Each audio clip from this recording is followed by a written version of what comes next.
പയ്യന്നൂരിലെ പരിപാടിയിൽ നിലവിളക്ക് കൊളുത്താൻ കൈമാറാതെ പൂജാരി ദീപം താഴെ വെച്ച സംഭവം ആവർത്തിച്ച് മുൻ മന്ത്രി കെ രാധാകൃഷ്ണൻ. ജാതി ചിന്തകളുടെ കനലുകൾ ഇപ്പോഴും ചാരത്തിൽ പുതഞ്ഞ് സമൂഹത്തിൽ കിടക്കുന്നുണ്ട് എന്നതിന്റെ തെളിവാണിതെന്ന് കെ രാധാകൃഷ്ണൻ ചൂണ്ടിക്കാട്ടി.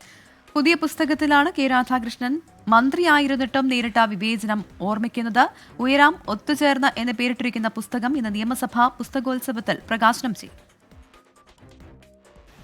ദേവസ്വം മന്ത്രിയായിരിക്കുമ്പോൾ പയ്യന്നൂരിൽ വെച്ച് നേരിട്ട ജാതി വിവേചനത്തെക്കുറിച്ച് മന്ത്രിസ്ഥാനത്തിരിക്കുമ്പോൾ തന്നെ കെ രാധാകൃഷ്ണൻ തുറന്നു പറഞ്ഞിരുന്നു. മന്ത്രിക്ക് നേരിട്ട ദുരനുഭവം വലിയ ചർച്ചയായപ്പോൾ മുഖ്യമന്ത്രി അതിനെ ലഘൂകരിക്കാനാണ് ശ്രമിച്ചത്. എന്നാൽ ആ സംഭവം കെ രാധാകൃഷ്ണൻ്റെ ഉള്ളിലൊരു നീറ്റലായി ഇന്നുമുണ്ട്. അതിൻ്റെ തെളിവാണ് പുസ്തകത്തിലെ പരാമർശം.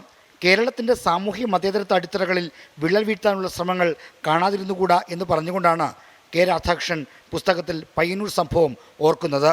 ദേവസ്വം മന്ത്രിയായിരിക്കെ പയ്യന്നൂരിൽ പങ്കെടുത്ത ഒരു പരിപാടിയിൽ നിലവിളക്ക് കൊളുത്താൻ കൈമാറാതെ പൂജാരി വിളക്ക് താഴെ വെച്ച അനുഭവമുണ്ടായി.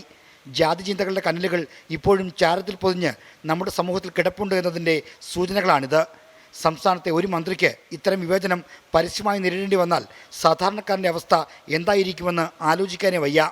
ഇതാണ് വിളക്ക് കൊളുത്തൽ വിവാദത്തെപ്പറ്റി പുസ്തകത്തിലുള്ള പരാമർശം. ശബരിമല തീർത്ഥാടന കാലത്ത് ചെറിയ സംഭവങ്ങളെ തെറ്റായ രീതിയിൽ തിരിച്ചുവിടാൻ നടന്ന സംഭവങ്ങളെപ്പറ്റിയും കെ രാധാകൃഷ്ണൻ പുതിയ പുസ്തകത്തിൽ ഓർക്കുന്നുണ്ട്. മുൻ മന്ത്രിയും ലോക്സഭാംഗവുമായ കെ രാധാകൃഷ്ണൻ്റെ അനുഭവങ്ങളും ഓർമ്മകളും പങ്കുവെക്കുന്ന പുസ്തകത്തിൻ്റെ പേര് ഉയരാം ഒത്തുചേർന്ന് എന്നാണ്.